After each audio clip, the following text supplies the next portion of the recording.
Hola, soy María Pía Chirinos, directora de la Oficina de Relaciones Institucionales y Alumni de la Universidad de Piura. En esta ocasión queremos invitar a todos los egresados y a los amigos de la Universidad de Piura a las charlas virtuales gratuitas que estamos organizando desde la Oficina de Egresados. Bienvenidos a una nueva edición de los seminarios web de Alumni UDEP, la oficina de graduados de la Universidad de Piura. Mi nombre es Roger Treyes Carrión, soy egresado UDEP y quiero enviarles un afectuoso saludo en nombre de la Universidad de Piura. Estamos muy contentos de estar con ustedes en la cuarta transmisión del clúster de persona y liderazgo. Se han inscrito más de 100 personas a este webinar y no se olviden que también estaremos transmitiendo este contenido a través del Facebook de Alumni UDEP. Desde la oficina de graduados de la Universidad de Piura, nuestra misión es estrechar los lazos y los vínculos con nuestra comunidad de egresados y amigos, construyendo espacios como este de formación continua para el crecimiento personal y profesional de nuestra comunidad. Si eres un egresado UDEP y estás presente en esta transmisión, no te olvides que formas parte de una red de más de 14,000 graduados que hacen la diferencia en el ámbito personal y profesional. A nuestra comunidad de docentes, profesores, alumnos y amigos de la Universidad de Piura aquí presentes, también queremos darle nuestra más cordial bienvenida. Ahora sí, entremos en materia con el título de nuestro cuarto seminario web en este clúster, Assembly Line, Total Quality Management, consideraciones en torno al trabajo humano. Tenemos el gusto de contar con una expositora de lujo. Estamos esta noche con María Pía Chirinos Montalbetti. La doctora María Pía es doctora en filosofía por la Universidad de Navarra, profesora ordinaria principal de la Facultad de Humanidades en la Universidad de Piura. Fue profesora, además, de filosofía en la Pontificia Universidad de la Santa Cruz en Roma. Ha hecho estancias de investigación en Alemania, Austria y Estados Unidos. Sus campos de investigación se centran en la antropología del trabajo, ideologías y modernidad. Ha publicado 4 libros, varios capítulos en libros, un gran número de artículos en revistas científicas, como por ejemplo The Value of Manual Work y Claves para una antropología del trabajo.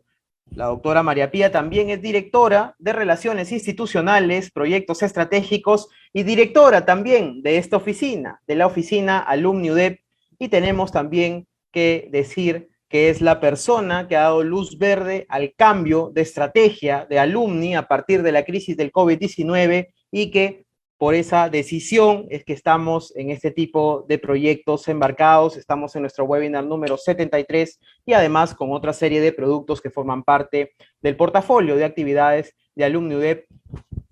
Voluntad que agradecemos muchísimo haber puesto en marcha a raíz de la crisis del COVID, de este cambio de estrategia. Así que, María Pía, doctora, gracias por acompañarnos en los seminarios web de Alumni UDEP. El salón virtual es suyo.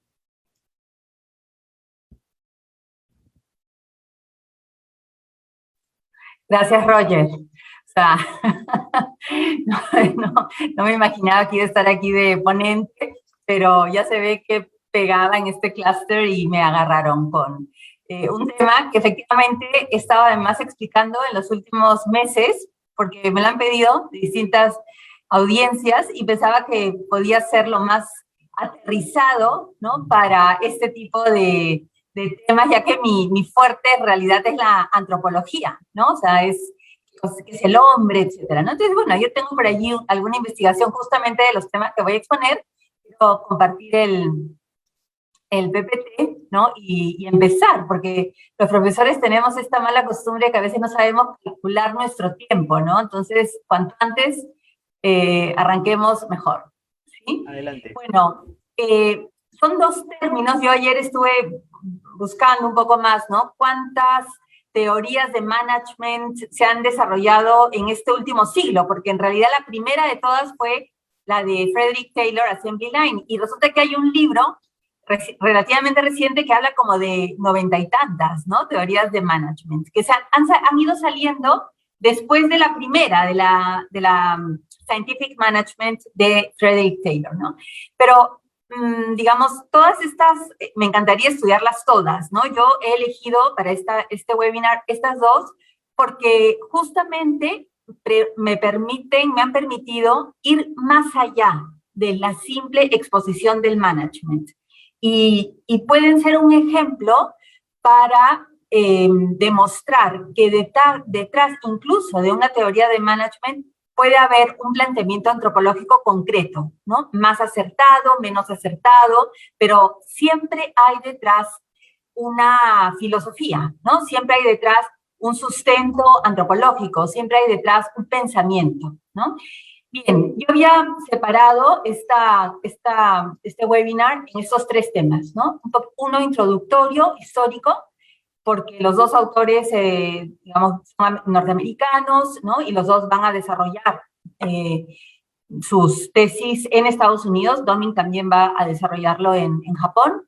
El segundo punto va a ser ya la exposición breve, ¿no? No es una exposición de un ingeniero industrial, ni mucho menos, sino una exposición más bien divulgativa, pero que va para poder luego, ¿no?, pasar al último punto, que es ya el significado antropológico, ¿no? Qué cosa significa trabajar y cuáles son las características del trabajador de estos modelos de management, ¿no? Bien, esto es interesante, ¿no? El trabajo en los Estados Unidos, que sería el primer punto. ¿Por qué? Porque, digamos, nos encontramos, ¿no?, ante una revolución industrial en Estados Unidos que se llama la Segunda Revolución Industrial, que es la que empieza a finales del siglo XIX, y que viene después de la primera. La primera es la famosa, la primera la vamos a ver un poquito, pero ¿por qué se llama revolución? Porque la revolución industrial supuso un cambio, un dejar detrás el medioevo, ¿no? Y en el medioevo lo que hubo fue la aparición de los gremios. O sea, los gremios también se les llama revolución, ¿respecto de qué? Respecto de el trabajo en el Imperio Romano, ¿no?, en donde los trabajadores manuales eran esclavos, ¿no? Mientras que en el medioevo encontramos el primer momento de la historia en la que los trabajadores manuales dejan de ser esclavos y comienzan a ser libres, comienzan a ser, obviamente dependían, ¿no?, en su trabajo eran siervos, se decían que eran siervos del señor feudal, pero ellos como tal eran ya libres y podían formar asociaciones, podían, digamos, incluso poner los precios de sus productos, o sea, tenían una cierta fuerza cultural, artística, incluso económica y política. Los gremios influían.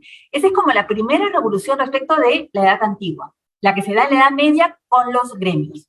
Pero luego, claro, viene la primera revolución industrial, que es la que todos conocemos, ¿no? Y que se sitúa más o menos en estos años, y como, digamos, en las coordenadas espaciotemporales, ¿no? Tiempo, 1760, 1990, porque hasta 1990 es la revolución industrial, ¿no? La primera termina como en 1820, 25, y se da principalmente en Gran Bretaña, ¿no? Yo ahora voy a soltar algunas cositas de literatura o de cine, ¿no? Porque si quieren entrar en lo que fue la primera revolución industrial, yo les recomendaría leer Oliver Twist, de Charles Dickens, ¿no?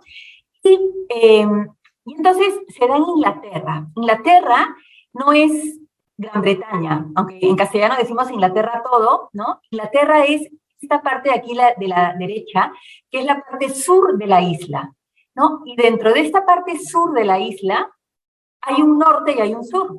Entonces, en el norte están las ciudades de Manchester, ¿no? Que es donde fueron los principales desarrollos de la primera revolución industrial.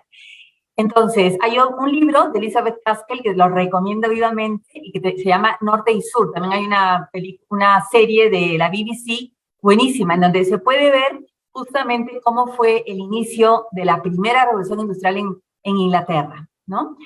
La segunda revolución industrial es la que nos va a interesar más, que aparece en 1870, 1920, lugar Estados Unidos, clarísimamente, o sea, Gran Bretaña deja de ser protagonista en esta segunda revolución industrial, y que coincide, y esto es lo interesante, con una fuerte inmigración europea. O sea, aunque nos parezca mentira, ¿sí?, en Europa había hambruna, en Europa había mucha necesidad de trabajo, y los europeos comienzan a migrar. ¿Y a dónde migran? A Estados Unidos. Pero ¿qué europeos eran? Eran europeos analfabetos en el propio idioma. O sea, los que emigraron de Sicilia en Italia no sabían leer ni escribir ni en siciliano ni en italiano, ¿no? Era gente muy pobre, era gente que, si era analfabeta, quiere decir que no había tenido ningún tipo de formación técnica, por supuesto no tenían ningún título, no tenían nada, se iban, no digo que huyeran, pero era una inmigración muchas veces masculina, se iniciaba con la inmigración masculina, luego algunos llamaban a sus familias o regresaban, pero se iban por muchísimos años, ¿no? Y llegaban a Estados Unidos, a esta isla que le he puesto aquí, porque es una isla frente a New York, está también a la vez frente a la isla de la Estatua de la Libertad, y este es el edificio que se ve que es antiguo, es la Ellis Island en New York, ¿no? Pero no en Manhattan, sino enfrente, en una islita chiquita que se ve aquí abajo. También les recomiendo esta película que se llama Nuevo Mundo, de Manuel Chialese, que es una narración del drama de unos inmigrantes italianos en esta época, ¿no? Es buenísima la película, es una obra de arte, una obra de arte. Bueno, aquí llegaban estos inmigrantes, ¿para qué? Para trabajar, no para buscar trabajo. En la segunda revolución industrial en Estados Unidos, la mano de obra se buscaba por debajo de las piedras. Y ojo, no buscaban mano de obra cualificada, obviamente. O sea, llegaban esos inmigrantes de toda Europa y en la isla estaban los empresarios para poderlos reclutar, ¿no? O sea, era impresionante la necesidad de mano de obra precisamente por esta segunda revolución industrial. Entonces ahora vamos a ir un poquito ya al Scientific Management, ¿no? Y al Total Quality Management. Entonces, la primera teoría que se formuló, que se hizo pública como tal en el mundo y en la historia, fue justamente esta teoría que se publica en 1911 bajo el título de Principles of Scientific Management, ¿no? Que es un libro muy famoso que se traduce a muchos idiomas, escrito por Frederick Winslow Taylor, nacido en 1856, que fallece en 1915. O sea, fue como un boom, ¿no? Que alguien pudiera osar proponer una teoría científica sobre el trabajo, científica, ¿de acuerdo? Hay también recomiendo, yo de esto recomiendo los 17 primeros minutos de la película Modern Times, que está en internet, se puede bajar en internet, pueden verla entera, pero los 17 primeros minutos son una parodia, ¿no? Una parodia de el Scientific Management, ¿no? Y de todo lo que implicó, que está dirigida y actuada por Charles Chaplin, y realmente es única. Es exageración, obviamente, pero es interesante porque esta película se rueda y se produce, digamos, varios años después de que el Scientific Management ya había entrado en prácticamente todos los niveles de industria en Estados Unidos, ¿no? Entonces, allí, digamos, se hace muy famosa el concepto de la assembly line, la línea en castellano, nunca me acuerdo cómo se dice, pero bien, assembly line, ¿sí? Que es esta línea a través de la cual se van, digamos, actualizando distintos tipos de trabajo que dependen, los trabajos dependen unos de otros, pero como se ve en la película, los trabajadores no tienen ningún tipo de relación entre ellos, ¿no? Más bien tienen un poco como de distancia, ¿no? Cada uno se dedica a lo suyo. Eso se entiende porque los trabajadores eran inmigrantes, muchas veces provenían de países con lengua distinta, no necesitaban trabajar, socializar entre ellos para hacer bien su trabajo, y por eso tenían trabajo todos estos inmigrantes tan rápido en Estados Unidos, porque se necesitaba mano de obra, ¿no? Aquí me están haciendo una pregunta, cadena de producción, gracias. Exacto, eso es lo que se llama, por eso me se hace assembly, la cadena de producción, tal cual. Entonces, yo quería ahora como explicar brevemente, ¿no?, algunas ideas del Scientific Management, ¿no? Tengo que decir que con ocasión de este webinar he podido leer otra vez el libro, The Principles of Management de Taylor, y he recordado cosas y he aprendido otras cosas que no las recordaba, ¿no? Y bueno, ha sido una lectura bien interesante. Y de ahí he podido sacar algunas ideas que quizás no sean las más importantes desde el punto de vista de ingeniería, pero para este tema sí, ¿no? Entonces, un tema es que Taylor propone la división del trabajo, ¿no? Y explícitamente dice, el sistema debe estar por encima de la persona. Hasta ahora hemos siempre tenido en cuenta la persona, o principalmente la persona, y ahora lo que tenemos que hacer es tener en cuenta más el sistema que la persona. Y en el sistema tenemos que dividir distintos tipos de trabajadores, ¿no? El trabajo manual versus el trabajo corpóreo. ¿Qué es lo que dice Taylor? Dice, en la Edad Media se hizo mucho hincapié en el trabajo manual. Efectivamente, los trabajadores eran los trabajadores manuales. En cambio, en la Revolución Industrial aparece la máquina. Y cuando aparece la máquina, el trabajo manual ya va a dejar de ser tan necesario. O sea, por supuesto que va a haber trabajo manual, pero ya no va a ser ese trabajo artesanal, ¿no? De producir algo y que implica que el trabajador tiene toda la responsabilidad del trabajo. En cambio, lo que Taylor al comienzo va a desarrollar más, aunque quizás los que vienen después ya no lo van a desarrollar tanto, pero él sí que lo desarrolla, es que lo que tenemos que hacer es conseguir trabajadores que puedan trabajar corporalmente. Ya no un trabajo manual, digamos, artístico, sino un trabajo más corpóreo, ¿de acuerdo? Taylor tiene, bueno, voy a seguir aquí, cada acto del trabajador puede ser estudiado desde coordenadas espaciotemporales. Y a eso se refiere cuando dice el management científico, ¿sí? ¿Por qué es científico? Porque puede ser estudiado desde coordenadas espaciotemporales y se puede medir. Y yo puedo calcular con más velocidad, con menos velocidad, cómo va a ser mi cadena de producción para mejorar la productividad. Y a eso él le llama management de modo científico, ¿no? A este estudio de las coordenadas espaciotemporales y de los movimientos, ¿no? Para que se pueda dar bien la cadena de este assembly line. Bien, el trabajador, dice, no suele estar capacitado para comprender el proceso, solo para obedecer. Cuando él habla del trabajador corpóreo, ¿no?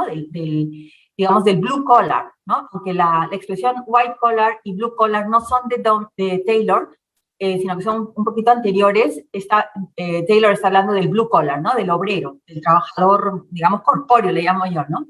Y allí yo creo que su obra hoy sería políticamente muy incorrecta, ¿no? Porque tiene una idea del trabajador, ¿no? Del blue collar, bastante despectiva, ¿no? Y como, claro, él, por ejemplo, pone varios ejemplos, ¿no? Y dice, bueno, entonces en tal empresa descubrimos que estaba fulanito de tal, que era holandés, ¿no? Y que tenía mucha fuerza y que no podía comprender todo el trabajo, ¿no? O sea, simplemente no consideraba, ¿no? Que estos trabajadores no estaban desarrollando su inteligencia, ¿no? No tenían tanta inteligencia como para poder comprender el proceso. Entonces, solo podían obedecer, ¿no? Y eso era, ¿no? O sea, es que no entendían el idioma, es que muchas veces eran analfabetos, pero no quiere decir que no tuviesen inteligencia, ¿no? Seguramente que sí que la tenían, pero él no los consideraba así, ¿no? Y luego, esto es interesante porque, aunque parece que su propuesta es como negativa, justo es una de las ideas que he rescatado de esta última lectura del libro, porque lo que él quiere es oponerse a justamente la idea marxista del trabajo, ¿no? La ideología marxista, que lo que proponía era el enfrentamiento entre los obreros y los dueños de las fábricas y los capitalistas, ¿no? Entre el proletariado y el capitalista. Entonces, él lo que quiere es evitar ese enfrentamiento, ¿no? Que, digamos, podría estar muy presente en la sociedad de ese tiempo, pues estamos hablando de 1911, ¿no? Y el modo que tiene de enfrentar es justamente esta propuesta, porque dice que tanto el trabajador como el gerente o digamos, el supervisor o, ¿no?, todos los trabajadores de una fábrica van a poder compartir el mismo fin común, porque al tener más productividad van a poder ganar más dinero. Entonces, dice, eso los va a unir, no los va a enfrentar. Y ahí tenemos, ¿no?, un ejemplo de una motivación extrínseca, ¿no? Él no habla para nada de motivación intrínseca, no cree en la motivación intrínseca, sino precisamente en ese afán de ganar dinero, ¿no? Como motivación existe, pero esas son sus coordenadas, ¿no?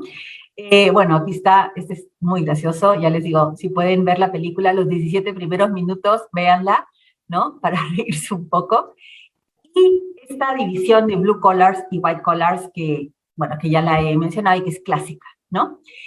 Entonces, lo interesante de esto es que las tesis del Scientific Management se empezaron a llamar Taylorismo, porque Taylor era el dueño, ¿no? El dueño de la intelectual. Y entonces, Henry Ford, que ya tenía la empresa de carros, ¿no? Se imbuye de estas teorías y aplica el Scientific Management a la fabricación de carros. ¿Qué cosa que había pasado con los carros? El primer automóvil se dio en Alemania, ¿no? Estamos hablando de 1906, ¿no? El Carl Benz, ¿no?, que luego se va a unir a un señor Daimler que va a tener una hija que se llama Mercedes, ¿no? Entonces se van a unir y de ahí va a salir la empresa Mercedes-Benz, ¿no? La hija del dueño de Daimler y esta familia Benz se van a unir en Alemania y de ahí va a salir esa firma. Pero Benz primero va a crear este carro que va a ser el primer carro de la historia, ¿no? O sea, un carro automóvil, ¿no?, que tenía una velocidad máxima, ¿no?, que tenía también un carro con carburador, o sea, todo un poquito está aquí diseñado, ¿no? Entonces, eran carros que no podían ir muy rápido, eran carros un poquito enclenques, tenían serias como deficiencias, pero eran carros que funcionaban, ¿no? Y que eran automóviles, ¿no? Pero como la primera idea. Entonces, Ford lo que hace es tomar los principios del Scientific Management e idear un modelo que va a ser famosísimo, que es el modelo T, ¿no?, de la Ford, para aplicar el Scientific Management y crear un modelo que fuera económico, mucho más potente, con capacidad de conducir muchos más kilómetros, seguro, porque el otro no era tan seguro, y sobre todo a un precio que cualquier estadounidense de ingresos medios podía permitirse. Y con este modelo, aplicando el Scientific Management, o sea, la cadena de producción, la gran productividad de carros, etcétera, aplicando todos los principios del Scientific Management, logró, digamos, volverse millonario, pero sobre todo difundir el automóvil en Estados Unidos primero y en el mundo después. Él llegó a ver la producción, Ford llegó a ver la producción del número de 15 millones de modelos T en su fábrica. O sea, de verdad no solo se hizo millonario, yo digo, sino que hubo un crecimiento exponencial del uso del automóvil en el mundo, ¿no? Algo semejante a lo que pasó con las computadoras, que al comienzo las computadoras eran como unos mamotretos para empresas y que luego vino la idea genial de la computadora personal, ¿no? Bueno, algo semejante pasó a este nivel en la primera mitad del siglo XX. Entonces, ¿qué sucede? Aquí hasta aquí yo dejo el Scientific Management con el Ford, que fue tan importante que Ford, digamos, aplicar el Scientific Management, que el nombre de Taylorism, que era el modo de llamar al Scientific Management, dejó de llamarse Taylorism y comenzó a llamarse Fordismo. La palabra Fordismo, ¿saben quién la acuñó? Ahora que estamos escuchando mucho hablar de él, la acuñó Gramsci, Antonio Gramsci, que fue un gran comunista italiano. Bueno, él justamente crea el modelo del eurocomunismo, que es como no se pudo llegar por la revolución al poder, hay que llegar por la cultura al poder, por las vías democráticas. Un poco se ha estado hablando mucho de Gramsci y se sigue hablando de él. Y él fue el que acuñó la palabra Fordismo para, digamos, justamente denominar la aplicación del Scientific Management a la industria capitalista, entre comillas, ¿no? Y el Fordism fue como el emblema de esta industria capitalista. Bien, ok, hasta aquí esta primera explicación, ¿no? Entonces ahora vamos a pasar a Total Quality Management y les voy a contar un poquito la historia de esto, ¿sí? William Deming, que es el fundador, era un perfecto desconocido en Estados Unidos hasta el 24 de junio de 1980. El 24 de junio de 1980, Deming tenía 80 años, ni más ni menos. ¿Y qué había pasado? Como quizás puedan recordar de historia, estaba la industria automotriz de todo el mundo había tenido una crisis tremenda por la subida del petróleo en los años 70. Entonces, además, después de la Segunda Guerra Mundial, Estados Unidos había tenido, justo por el Taylorismo, un despegue económico increíble de toda la industria, pero en los años 70 resulta que los japoneses que habían perdido la guerra y que además antes de la guerra sus productos eran considerados junk, o sea, productos de poca calidad, resulta que estaban invadiendo el mercado con productos de alta calidad. O sea, Toyota, Sony, o sea, hay muchísimas firmas que son hoy, ¿no? Todavía símbolo de alta calidad. Entonces, esta periodista Claire Crawford Mason, que tenía un programa de televisión, anunció un documental que lo tituló así, ¿no? Si Japón puede, ¿por qué nosotros no podemos? O sea, si Japón, después de la Segunda Guerra Mundial, de todo lo que vivió, ¿no? Ha podido superarnos, ¿por qué nosotros no podemos?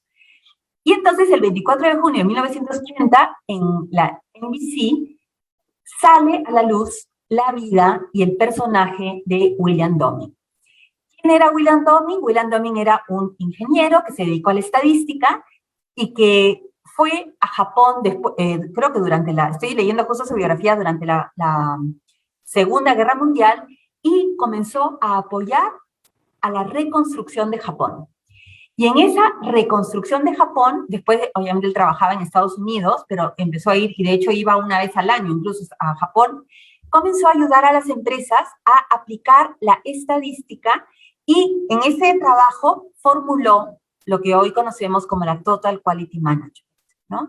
Ahora vamos a hablar un poquito más de ella, pero Deming, que era un perfecto desconocido en Estados Unidos, en Japón era un héroe. O sea, el emperador de Japón entregaba anualmente un premio que se llamaba el Deming Prize, o sea, el premio de Deming, ¿no? A la empresa que mejor hubiera aplicado los principios del Total Quality Management en su entorno, ¿no? Y Deming era un héroe allí, había ayudado a sacar adelante la economía del país, el desarrollo del país con esas teorías. Y en Estados Unidos no lo conocía nadie, ¿no? Entonces fue una revelación, fue un programa que tuvo muchísimo impacto en la industria en Estados Unidos, ¿no? Y el señor tenía 80 años y estaba allí en el programa y le hacían todas las preguntas y era como la respuesta a esa cuestión, ¿no? ¿Por qué Japón puede y nosotros no? Pues porque tenían a un William Deming que les ayudó. Y en Estados Unidos no se estaba aplicando ese sistema, ¿no? Entonces, eso fue como el gran reto que lanzó el programa. Entonces, el Total Quality Management, ¿no? Perdón, porque esas son como las tres ideas principales que luego me he olvidado de quitarlas aquí, pero quería quitarlas. Hay más, son 14 principios, pero yo he elegido algunos cuantos, ¿no? Lo primero es que, así como Taylor ponía su fuerza en la productividad, Deming, en cambio, ¿no? Se centró en la calidad, no en la cantidad, sino en la calidad. Taylor habló de esta cadena de ensamblaje, ¿no? Esta assembly line, la línea, que es una metáfora, ¿no? Es una metáfora que, bueno, se puede concretar también, porque lo hemos visto en lo de Chaplin, ¿no? Pero no todo era línea, ¿no? No todo era una cadena. Pero sí, bueno, la cadena sí que existe, ¿no? En la teoría del Scientific Management. Y en cambio, Deming habla más de un ciclo o círculo. Él siempre lo pone en forma de círculo. Entonces, luego voy a ir un poquito más por esto. Y luego, otro tema es que para Deming, todos los trabajos son importantes y todos los trabajadores deben conocer el proyecto igual, porque todos pueden aportar, ¿no? Entonces, hay algunas... Entonces, aquí hay unas cuantas frases de Doming muy... Bueno, he elegido dos, pero sí que tiene como frases muy famosas, ¿no? Y esto es interesante porque Taylor decía que el sistema era más importante que las personas. En cambio, Doming dice, el 94% de los problemas en una empresa es por los sistemas, por cómo se llevan los sistemas, y solo el 6% es cómo se maneja a la gente, ¿no? Entonces, o sea, Doming dice, no, son los sistemas producen más problemas, ¿no? En cambio, la gente, si uno las atiende bien, ¿no? Mucho menos.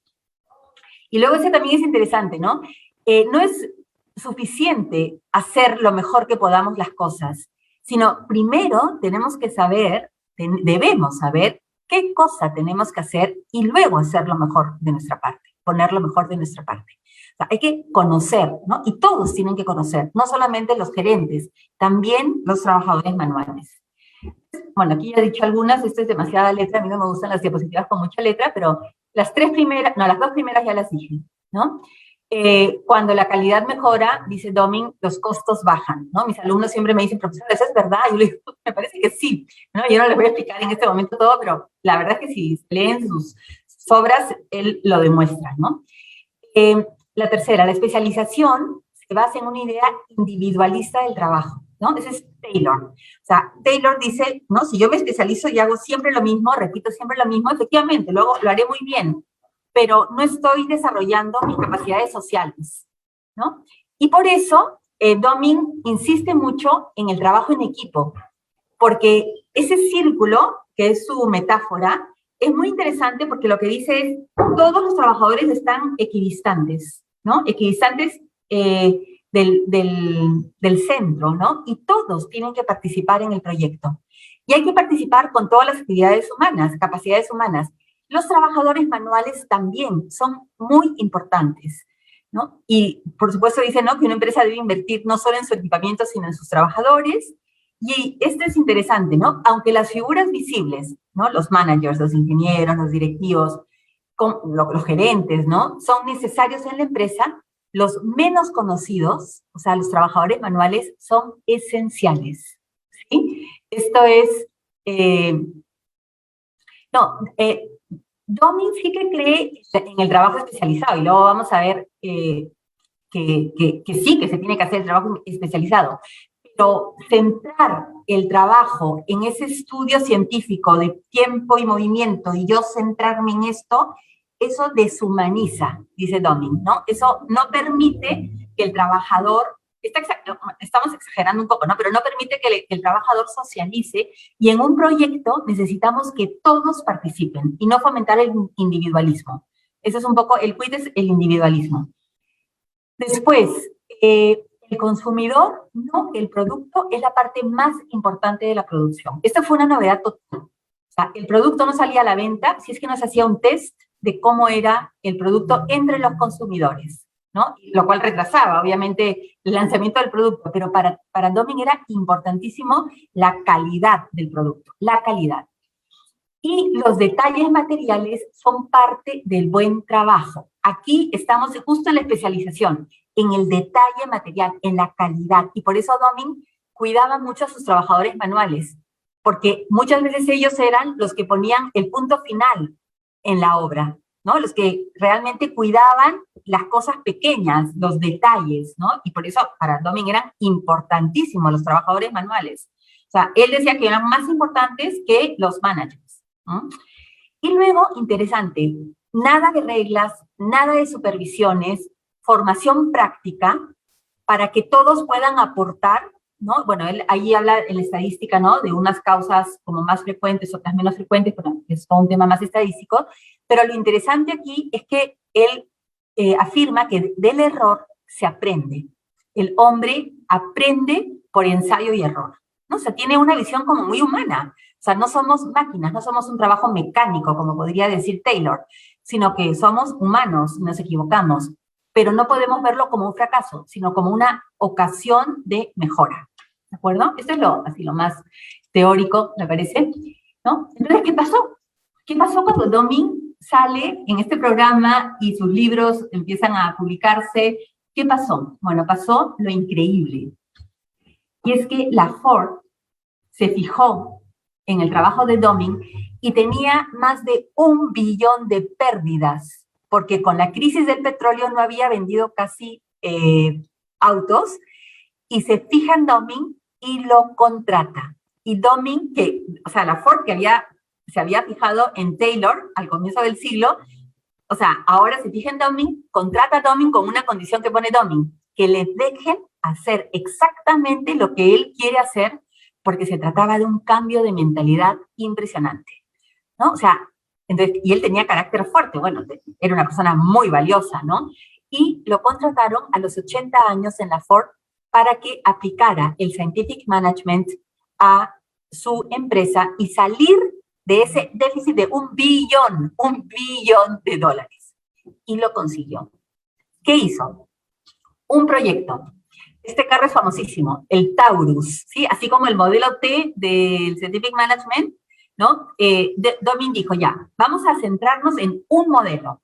Y en este modelo vamos a aplicar todos los principios del Scientific Management. Y lo hicieron, ¿no? Y él se impuso y logró cambiar la mentalidad y logró sacar este modelo. Y gracias a este modelo, la Ford salió de su déficit y existe todavía y sale adelante, ¿no? Y aquí, muy importante, es sobre todo el trabajo en equipo que logró, ¿no? Cómo involucró a todos los miembros del proyecto también. Por ejemplo, él dice, ¿no?, que a veces los más difíciles no son los trabajadores manuales, los management, sino que los más difíciles son los de comunicación, los de marketing, ¿no? Porque ellos no se quieren meter en tanto lío ingeniero, no sé cuánto, pero es importantísimo que sepan a fondo, ¿no? O a veces son los jefes los que no quieren meterlos, porque no se van a entender nada, ¿no? No, en un proyecto de comunicación, el comunicador y el de marketing tienen que estar en el inicio del proyecto, ¿no? Y forma parte justamente de esta filosofía, ¿no?, de trabajo en equipo.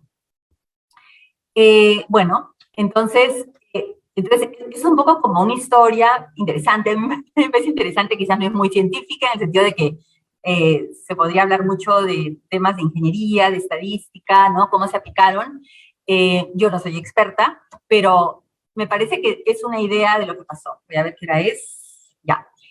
Entonces, esa es la última parte, ¿sí?, que ya son como conclusiones, ¿no? Entonces, vamos a repetir un poquito las ideas, ¿no? O sea, Taylor es cantidad y productividad, especialización y repetición, cadena de montaje con jerarquías en el trabajo. Los blue collars son trabajadores de segunda categoría, definitivamente, ¿no? Los managers son de primera categoría, ¿no? Gerentes y blue collars estarán unidos para mejorar la productividad de la empresa, más ganancias, motivación extrínseca. Estas son 5 ideas, podría haber puesto más, pero hay más, pero las elegí para no alargarme tanto, ¿no? Entonces, ese es Doming, ¿no? Frente a la cantidad y productividad, calidad y cuidado para terminar todo del mejor modo, ¿no? Por ejemplo, Taylor dice productividad y lo que sale mal se aparta. En cambio, Doming dice calidad y evitar que haya, o sea, lo más posible, evitar que haya defectos no se pueden evitar del todo, pero hay que evitar como waste, o sea, como, ¿cómo se dice?, basura, ¿no? O desechar como estadísticamente, ¿no?, de 10, una sale mal. No, hay que tratar de que no haya eso, ¿no? Y la calidad, cuidarla para que no haya productos que luego se desperdician, ¿no?, porque no están bien hechos. Especialización y repetición. Doming dice sí, pero ojo, no pasa nada por equivocarnos, porque el hombre, además de su razón teórica, tiene una razón práctica, y la razón práctica es la que, a través de la cual también aprendemos por ensayo y error, ¿no? Assembly line, bueno, círculo o ciclo, y allí, más que una independencia o una especie como de ruptura con la socialización, justamente lo que Doming dice es que no, que todos los trabajadores dependen entre ellos. No hay un trabajo que sea totalmente isolated, ¿no? O sea, como sin relación, como una especie de monolítico. No, todos dependemos de todos dependemos de todos. ¿no? Los managers son necesarios, pero los trabajadores manuales son los más importantes porque a la hora de la verdad depende de ellos la calidad final. Total Quality Management, ¿no? La calidad final. Y luego, allí Doming es muy tajante, y eso es una de las mayores críticas que ha tenido sus tesis, que es no a retribuciones extras. Dice, eso malogra el ambiente, hace que la gente tenga envidia, no es positivo para el ambiente de una empresa fomentar la motivación extrínseca con más ganancias. Hay que intentar mucho la motivación intrínseca, ¿no? Bueno, eso lo han criticado mucho, ¿no? Entonces, vamos al significado humano del trabajo. O sea, ¿qué idea de hombre y de mujer encontramos detrás de esas tesis? ¿No? Entonces, yo me he hecho 3 preguntas que las voy a contestar brevemente, y con eso ya termino. ¿Es el trabajo una actividad racional, también en el caso de los blue collars? O sea, los blue collars trabajan repetitivamente, son como máquinas, ¿no? Pero ¿se les puede pedir una actividad racional? ¿Manifiesta el trabajo una dimensión social? ¿Es el trabajo manual de segunda categoría? Bueno, ya un poco las he respondido, pero ahora voy a tratar de dar algunos argumentos filosóficos por si sirven, ¿no? Entonces, para responder estas preguntas, voy a recordar las 3 definiciones, hay 2 definiciones de Aristóteles sobre el hombre y una consideración que hace Aristóteles sobre el hombre. Cuando digo hombre, digo también mujer, ¿no? El hombre es animal racional, definición clásica de Aristóteles. El hombre es animal social, otra definición clásica, tiene 2 definiciones clásicas sobre el hombre, nadie ha podido refutarlas. Bueno, ha habido refutaciones en la historia de la filosofía, pero realmente han permanecido estas. Y el hombre es una sustancia, una unidad de cuerpo y alma. Como ser viviente, tiene un cuerpo y tiene un alma racional. Son definiciones bastante conocidas que creo que todos o las hemos escuchado o las compartimos, ¿no? Y con estas 3 definiciones vamos a responder. Entonces, primera pregunta, ¿es el trabajo una actividad racional? Me ha dado hipo. También en el caso de los blue collars. Entonces, respuesta, no hay un solo modo de conocer. Quien piensa que los blue collars no pueden tener una actividad racional, están defendiendo solo un tipo de razón, que es la razón científica, ¿no? Si yo no conozco científicamente, no conozco la verdad. Esta es una posición del siglo XIX, que todavía influye mucho, pero aparte de la razón científica, Aristóteles, ¿no? y Doming, por ejemplo, hablan de la razón práctica. Quizás Doming no con esas palabras, pero la idea de que podemos conocer por ensayo y error es admitir una razón práctica. Luego, la empatía es otro modo de conocer, que a veces no es racional. O sea, yo cuando noto que una persona necesita algo, esa persona no me está hablando, no me está diciendo nada. Estoy empáticamente conociendo. Hay muchos modos de conocer, no solo el de la razón científica, ¿no? Y eso quería decirles, ¿no? Yo siempre hablo mucho del tacto, no me va a dar tiempo para explicarme aquí, explayarme aquí, pero me ha gustado, estoy feliz, estoy emocionada, porque ayer ha salido la noticia del Premio Nobel de Medicina de 2021, que justamente es el de unos médicos que han logrado identificar los sensores propios del tacto y que son importantísimos para el conocimiento humano y también para evitar el dolor, ¿no? Porque a la hora de la verdad es el tacto el que transmite el dolor. Y bueno, el tacto es un sentido maravilloso que principalmente se da en las manos, ¿no? Y no tengo tiempo ahora aquí para desarrollarlo, pero solamente contarles que el Premio Nobel de Medicina ha sido justamente unos 2 médicos, no me acuerdo de dónde son, me parece que son de Estados Unidos, que han hecho todos unos descubrimientos sobre el sentido del tacto, ¿no? Aquí, ¿manifiesta el trabajo una dimensión social? Era la segunda pregunta. Bueno, somos dependientes. Si tenemos cuerpo, somos frágiles. Somos frágiles. Cuando nacemos, no somos autosuficientes, no somos autónomos. O sea, los primeros años de vida, el ser humano es el animal más dependiente de todos, el más dependiente. Todos los otros animales a los días están ya totalmente autónomos. Nosotros dependemos durante años del alimento, del cariño, de la educación de otros seres iguales, ¿no? Por eso nos comunicamos, ¿no? Razón en griego se dice logos. Logos también significa palabra, ¿no? Y por eso la palabra manifiesta la sociabilidad. Y el trabajo en equipo, ¿no? También la manifiesta. O sea, si no sabemos trabajar en equipo, ¿no? Estamos como desperdiciando esas habilidades famosas blandas, que no son más que la manifestación de nuestra condición de animales sociales, ¿no? Y el cuidado, ¿sí? Es una actitud, es una actividad muy humana, ¿no? También se da en los animales cuando tienen crías, pero de un modo tan constante como el hombre no, ¿no? Y cuando cuidamos, estamos justamente atendiendo a los demás, atendiendo al enfermo, atendiendo al desvalido, atendiendo al frágil, al necesitado, ¿no?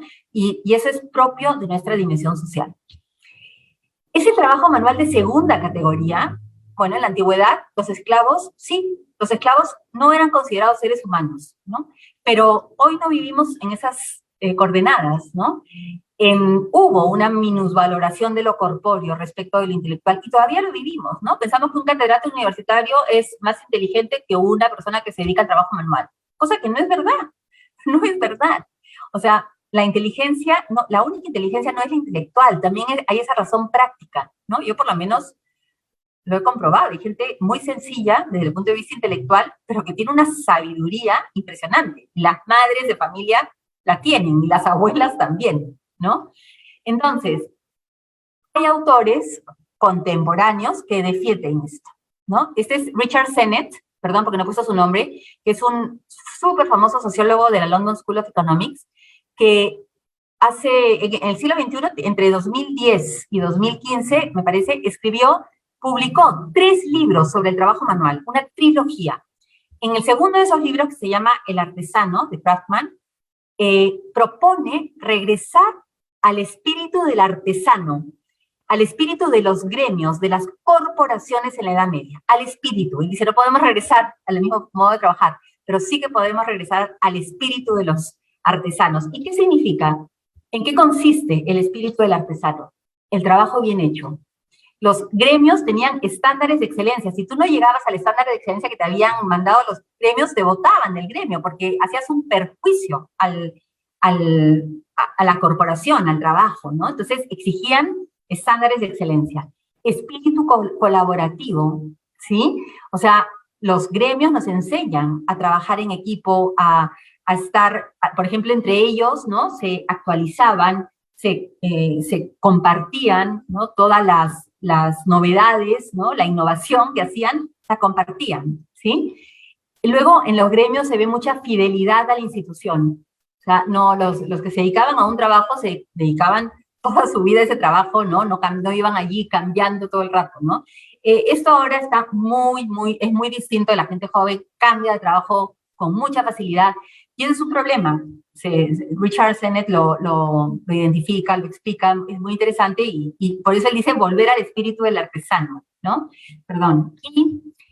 Y siempre el cuidado, ¿no? El cuidado del medio ambiente, el cuidado de las materias primas, el cuidado de las personas, ¿no? Eso también forma parte de este espíritu del artesano, ¿no? Y nada más. Con esto, a ver cuánto he hecho. No quiero, sí, más o menos, me he pasado un poquito, creo, pero es un poco la propuesta, ¿no? Es identificar detrás sobre todo del planteamiento de Doming, ¿no? Las ideas antropológicas más fuertes, y luego volver al espíritu del artesano en el trabajo, ¿no? Que coincide también con muchas de las tesis de Doming. Esa es mi propuesta.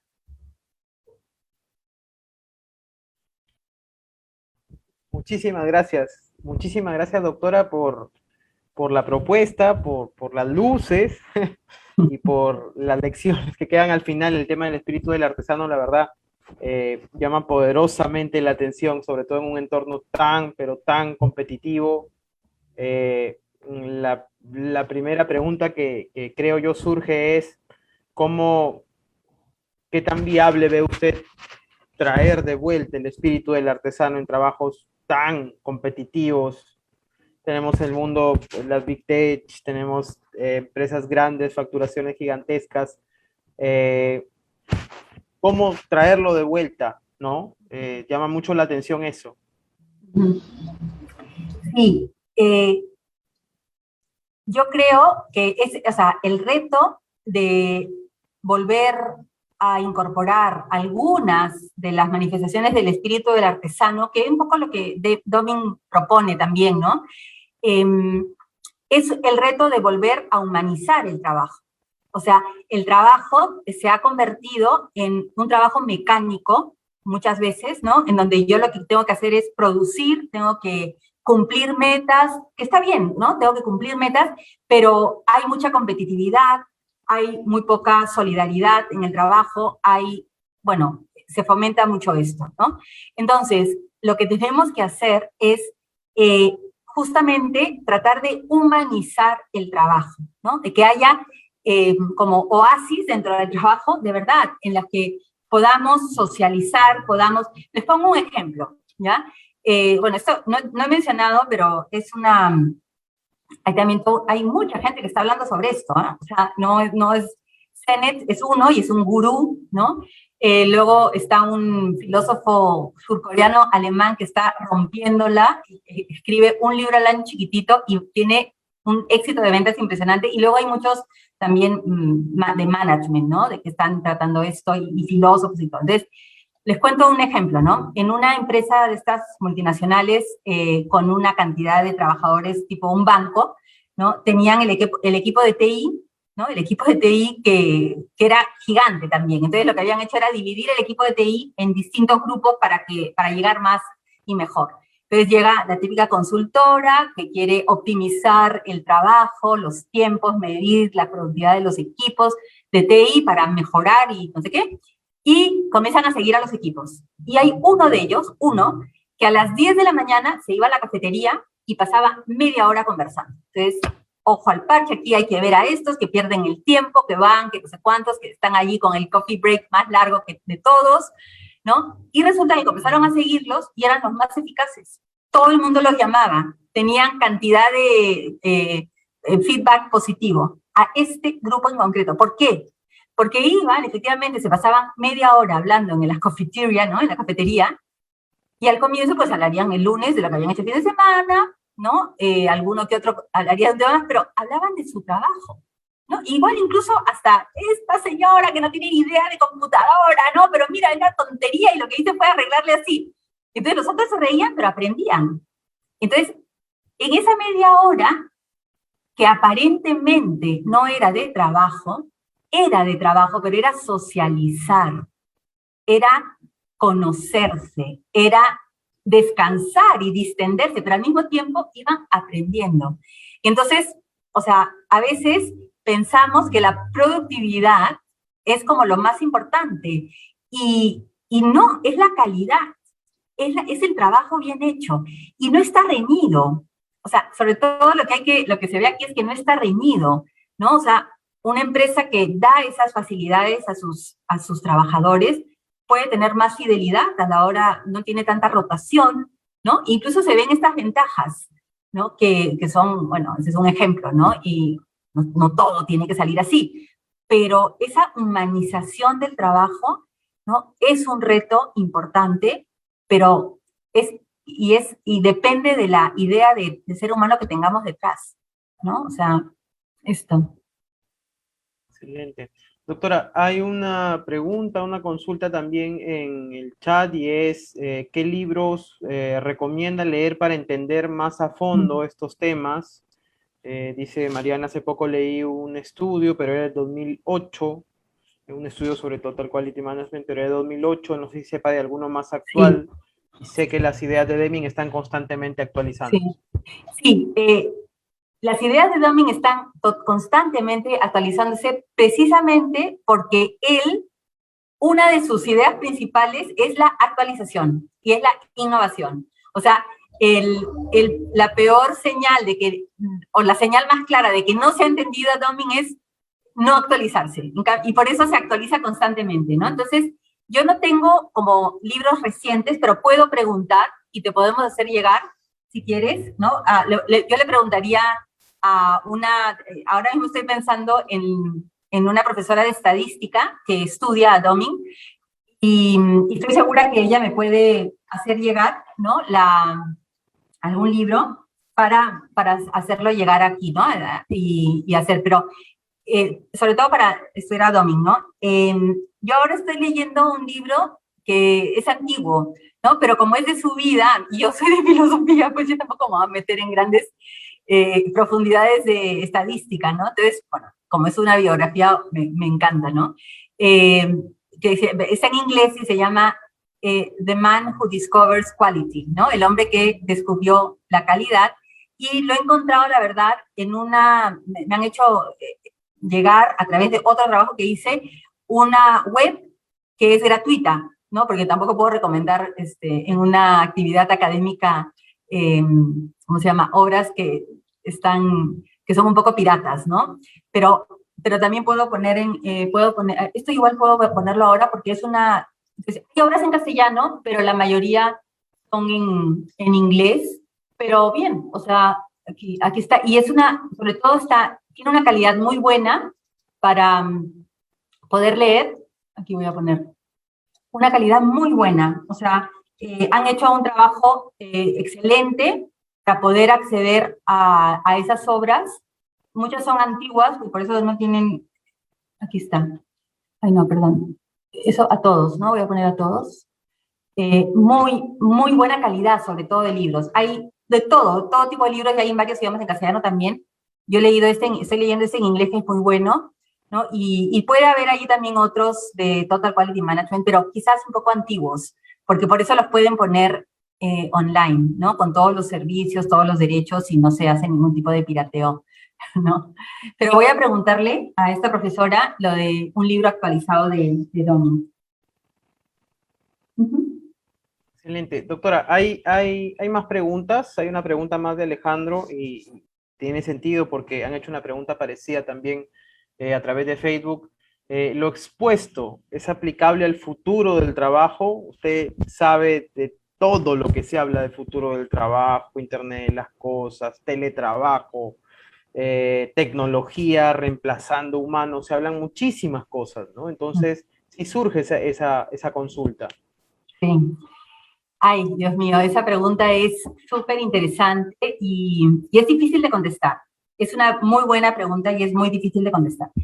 Efectivamente, desde hace unos años, finales del siglo XX, quizás 1990 por allí, empieza una corriente filosófica que se llama el transhumanismo. No sé si han oído hablar de ella. Yo, la verdad es que había oído hablar, pero recién ahora me he podido meter un poquito más, ¿no?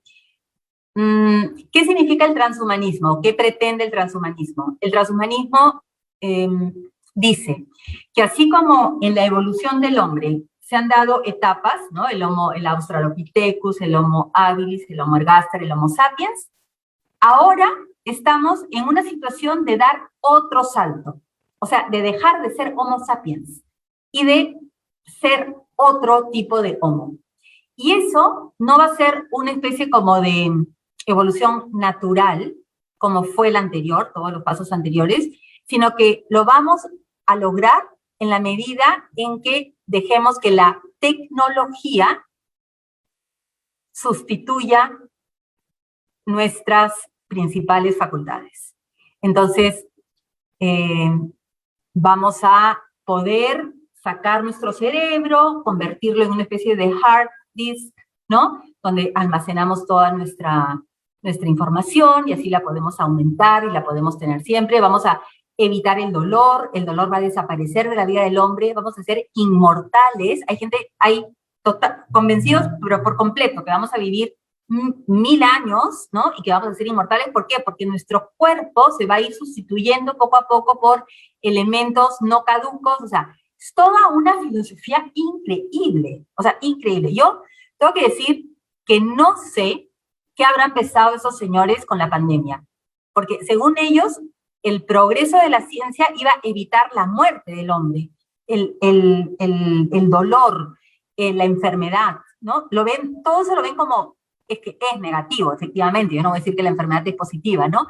Pero la quieren eliminar de la vida del hombre. Entonces, efectivamente, ¿no? El futuro, ¿qué va a ser? O sea, la tecnología, ¿qué es lo que hasta dónde vamos a llegar? ¿Cuál es el límite? El otro día que di una conferencia justo sobre el transhumanismo, un profesor me dijo, ¿cuál es el límite de esto? ¿Hay límite o no hay límite? ¿No? Entonces, desde el punto de vista filosófico, el límite es la naturaleza humana. O sea, damos o no damos, o sea, y si va a cambiar nuestra naturaleza. Yo personalmente dudo, ¿no? De estas ideas de que no vamos a morir, de la enfermedad y todo eso, ¿no? Lo dudo, pero bien. Ahora, en el trabajo, estamos en una situación similar a la de la primera revolución industrial.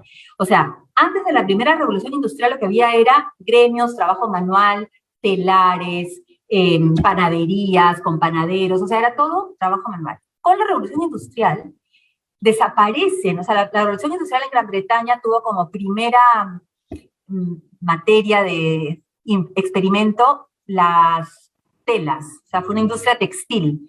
Y con la industria textil de las fábricas, desaparecen todos los telares que había, bueno, porque era nada competitivo, o sea, desaparecieron y hubo gran migración de los agricultores a la ciudad para poder trabajar, ¿no? En estas fábricas de textiles, ¿no? ¿Qué pasó? Desaparecieron muchísimos puestos de trabajo de los telares, ¿no? Pero se crearon otros distintos que no existían en la mentalidad de los gremios. O sea, decía, ¿qué vamos a hacer? Bueno, pues se crearon otro tipo de trabajos, definitivamente, ¿no? O sea, la economía fue una revolución. Y ahora estamos en algo semejante, o sea, estamos con una tecnología que nos sustituye cada vez más, ¿no? Y estamos en un momento de crisis en donde no sabemos qué va a pasar con las futuras generaciones respecto del trabajo. Allí hay una línea muy concreta de la que se está hablando mucho y que coincide también con el tema de la pandemia, y es todo lo que significa profesiones del cuidado, care professions, caring professions. Esto es muy interesante, hay una gran línea de investigación, ¿no? Para suplir esa falta de humanidad que se ve en la sociedad y suplirla con trabajos en donde el tema del cuidado esté mucho más presente, ¿no? Entonces, este es un tema, esa es una especie como de puerta que se abre, ¿no? Para fomentar mucho más lo que se llaman las profesiones del cuidado, ¿de acuerdo? O sea, y por eso digo, con la pandemia se ha visto, ¿no? O sea, se ha visto la necesidad de tanta gente que esté en función, ¿no? De el cuidado de las personas enfermas, de las personas mayores, o sea, hay una gran necesidad de eso, pero no solamente a nivel extremo de enfermedad, sino también en el día a día, ¿no? Y luego saber que efectivamente o sea, nada es nuevo en la historia del hombre. Siempre ha habido estas crisis de trabajo. Entonces, lo bonito de eso, lo retador, es que el hombre logra resolverlo, porque justamente tenemos esa capacidad intelectual y libre, ¿no? Para superarnos. O sea, ha habido muchos momentos de crisis en la historia del trabajo, ¿sí? Quizás no son tan conocidos porque hemos visto más crisis políticas, ¿no? Bueno, crisis económicas quizás tengan más que ver, pero siempre ha habido esta capacidad de resurgir, ¿no? Y de abrir nuevos campos, ¿no? Entonces, hay que estar atentos, ¿no? Pero yo creo que, por supuesto, la tecnología va a ser un gran medio, no hay que desperdiciarlo en absoluto, pero tampoco pongamos tanta esperanza en eso, porque el hombre siempre está, o la tecnología siempre va a estar al servicio del hombre, y el hombre es el que domina el avance, ¿no? Después están las películas de ciencia ficción que nos dicen que no, pero no es verdad, ¿no? Por lo menos creo que yo no me lo creo todavía. Excelente. Doctora, quiero hacerle una última pregunta, ya que han habido varias preguntas. Quizás de repente pueda tener usted un ángulo para responder, ¿no? O sea, que revisa todas las teorías sobre el trabajo que ha expuesto, nos pregunta un espectador, las teorías sobre el trabajo que ha expuesto ven al hombre y la mujer desde que ingresa a la empresa y lo que hacen ella. En su repaso de autores se habla de la familia como factor de análisis, se dice algo acerca del trabajo de la mujer y su maternidad. Es una pregunta que nos dejan aquí. Pero parece interesante, ¿no? Dado el repaso que usted siempre hace de todas estas teorías, ¿no? Sí. Yo la presencia de la mujer en el mundo laboral lo he estudiado bastante, ¿sí? Porque es muy interesante, ¿no? Sobre todo, no sé, seguro que lo saben, pero podemos repasar. El gran momento de la mujer en el trabajo fue el siglo XX, justo a raíz de las dos guerras mundiales. ¿Qué sucede en la Primera Guerra Mundial? Que como era mundial, implicaba a muchos países, hubo una gran participación de hombres, varones en las filas, ¿no? Fueron a luchar y fueron muchos años, hubo, bueno, una gran necesidad de mano de obra para sacar adelante los servicios mínimos de las ciudades y también los servicios para la guerra, de producción de muchas cosas, ¿no? Desde alimentos, desde uniformes, material de guerra y todo, ¿no? Y esos puestos de trabajo que antes de la Primera Guerra Mundial, los ocupaban hombres, como los hombres habían ido al frente, los empezaron a ocupar mujeres. Termina la Primera Guerra Mundial, regresan los hombres, los que quedaban, porque murieron muchos, y las mujeres vuelven a su casa. Segunda Guerra Mundial, pasa exactamente lo mismo. Los hombres se van al frente y las mujeres tienen que sustituir al hombre para trabajar. No es que no trabajara la mujer, trabajaba en su casa, pero empezó a disfrutar y a ver lo que era trabajar fuera de su casa. Esos dos momentos marcaron el gran, no digo retorno, porque no, el gran interés de la mujer por trabajar, además de en su casa, porque yo siempre digo que el trabajo en la casa es un trabajo, ¿no? Además de su casa, fuera de la casa, ¿no? O sea, no se entendería esta dimensión actual del trabajo de la mujer sin las dos guerras mundiales, ¿de acuerdo? Entonces, yo lo que digo, ¿no? Es que el trabajo en la mujer, como en el hombre, tiene que ser totalmente libre. O sea, yo lo que no puedo es obligar a una persona a trabajar en un lugar o a no trabajar en un lugar. O sea, la libertad tiene que estar por delante. Y una libertad, obviamente, razonada y totalmente asumida, ¿no? O sea, si yo tengo condiciones para trabajar en un sitio concreto, las tengo que explotar, porque si no es un martirio trabajar en algo para lo que no sirvo, ¿no? Y en esa línea, ¿no? Las feministas más recalcitrantes, ¿no? Que han intentado que la mujer sí o sí salga a trabajar fuera de su casa y ha calificado la casa como una cárcel, ¿no? Como, que son, por ejemplo, no sé, Betty Friedan, ¿no? Que escribe un libro muy famoso en los años 60 que se llama La mística femenina, que tiene muchísimas ediciones, y que es una mujer que critica, ¿no? La cárcel de la mujer en su casa, no tiene libertad, ¿no? Tiene que salir y así. Si el libro aparece en 1960, en 1973, en una de las ediciones de ese libro, rectifica su posición y dice, lo siento, me he equivocado, la mujer tiene que trabajar donde quiera, y si quiere trabajar en su casa, tiene todo el derecho de hacerlo, porque es un trabajo de cuidado, ¿no? Y se puede hacer profesionalmente, no hay que pensar que no es una profesión, ¿no? Ya. Hay más cosas, hay cosas súper interesantes sobre esto, ¿no? Por ejemplo, hay una contradicción en el feminismo. ¿Por qué? Porque se ha fomentado en que la mujer se vaya a trabajar fuera, en Estados Unidos.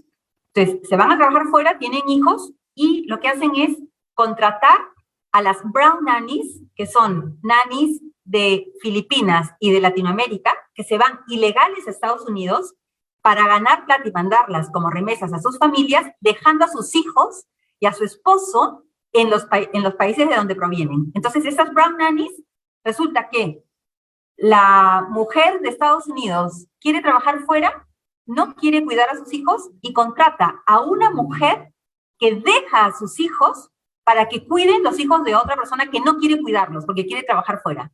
Entonces, ahí hay una contradicción impresionante, ¿no? Porque dices, momento, o sea, ¿no? Y además, ¿por qué eligen a las brown nannies? Hay estudios. Porque las brown nannies son filipinas y latinoamericanas y son piadosas, y entonces también les enseñan a sus hijos valores religiosos, o sea, de verdad. ¿Sabes? Y las pobres mujeres latinoamericanas que se van allí dejan a sus hijos, ¿no?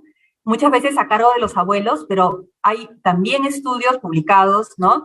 De todas las dificultades que encuentran estos chicos sin su madre, ¿no? O sea, drogas, embarazos de adolescentes, etcétera, ¿no? Y es una pena, ¿no? Entonces, ahí hay todo un tema de reivindicación del trabajo del hogar, del trabajo del hogar, del trabajo de cuidado de la familia, que no tiene que ser exclusivo en absoluto por parte de la mujer, pero que sí que tiene que ser asumido por los padres, ¿no? Y más, y no despreciarlo, ¿no? Porque es vital para el desarrollo de una familia. ¿no? Y además la familia, nos guste o no nos guste, es la célula principal de la sociedad, o sea que estamos educando a los futuros ciudadanos, ¿no? Estamos inculcando valores que vayan contra la corrupción, que sean valores de trabajo, de honradez, etcétera, ¿no? Entonces, hay todo un tema allí porque se le ha dado muy duro el trabajo del hogar, muy duro, se le ha criticado un montón, ¿no? La mujer tal. Y es verdad que la mujer sola no se puede dedicar a eso, ¿no? Y tampoco pasa nada por contratar a alguien que lo haga, pero hay que valorar ese trabajo, hay que pagarlo bien, ¿no? Hay que hacerlo legal, o sea, tenemos allí una gran batalla para reivindicar el valor del trabajo del hogar y que no se vea como algo de segunda categoría o algo que me denigra, ¿no? Y yo creo que ahí, no, y sobre todo que no se vea algo como exclusivo de la mujer, eso por supuesto, o sea, que sea toda la familia, empezando por el papá, ¿no? Bueno, ese es todo un reto, yo estoy en esos temas, ¿no? Pero vean, para explicarlo bien y bonito se necesita un curso, que es el que dicto, o sea, dicto 4 horas en un semestre para llegar a estos puntos, ¿no? Importantes, pero es un tema apasionante, sí.